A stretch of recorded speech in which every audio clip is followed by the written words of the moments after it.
السلام علیکم. List of countries by foreign exchange reserve. وہ ٹاپ 10 کنٹریز ڈسکس کرتے ہیں جن کے فارن ایکسچینج ریزروز سب سے زیادہ ہیں، اور پاکستان اور وہ کنٹری جس کے فارن ایکسچینج ریزروز سب سے کم ہیں. First of all foreign exchange reserves ہوتے کیا ہیں؟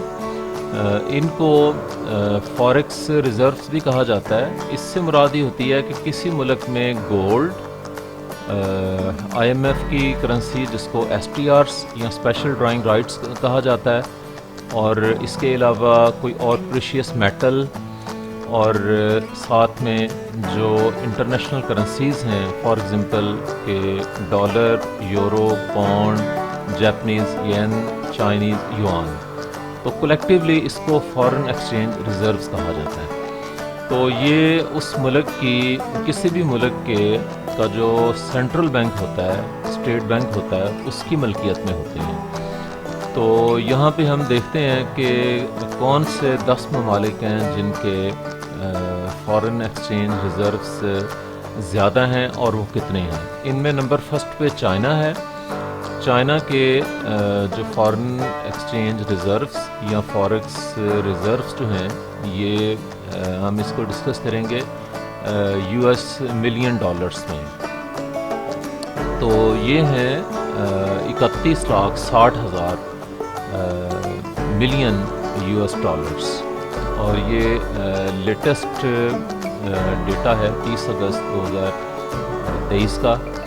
تو یہ ریڈ ایرو جو ہے یہ شو کرتا ہے کہ یہ جو فارن ایکسچینج ریزروز ہیں یہ پچھلے ویک کی نسبت یا پچھلے منتھ کی نسبت کمی آئی ہے.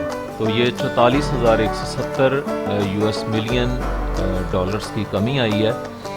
تو جبکہ یہ جو گرین سائن ہے یہ شو کرتا ہے کہ پچھلے ویک کی نسبت یا پچھلے منتھ کی نسبت فارن ایکسچینج ریزروز میں اضافہ ہوا ہے.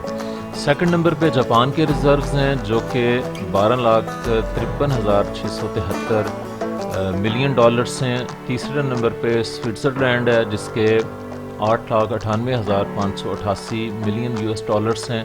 چوتھے نمبر پہ انڈیا کے ہیں 5,93,037 ملین ڈالرز. پانچویں نمبر پہ رشیا ہے جس کے 5,76,700 ملین ڈالرز ہیں.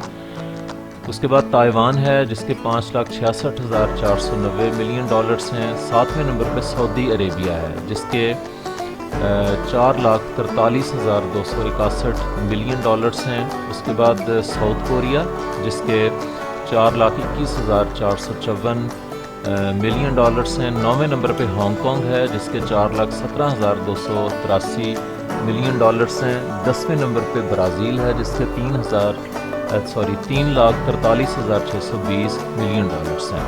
اگر پاکستان کی بات کی جائے تو پاکستان 86 نمبر پہ ہے، یعنی کہ 86ویں نمبر پہ ہے.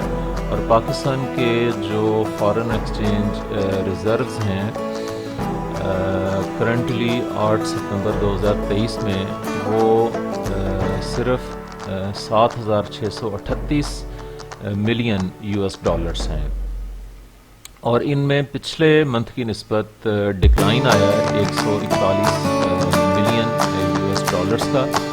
اس کے بعد ہم نیکسٹ دیکھتے ہیں کہ سب سے کم زر مبادلہ کے ذخائر کس ملک کے ہیں. تو یہ یعنی جو ڈیٹا ہے یہ ٹوٹل 194 ممالک کا ہے، اور سب سے کم جو زر مبادلہ کے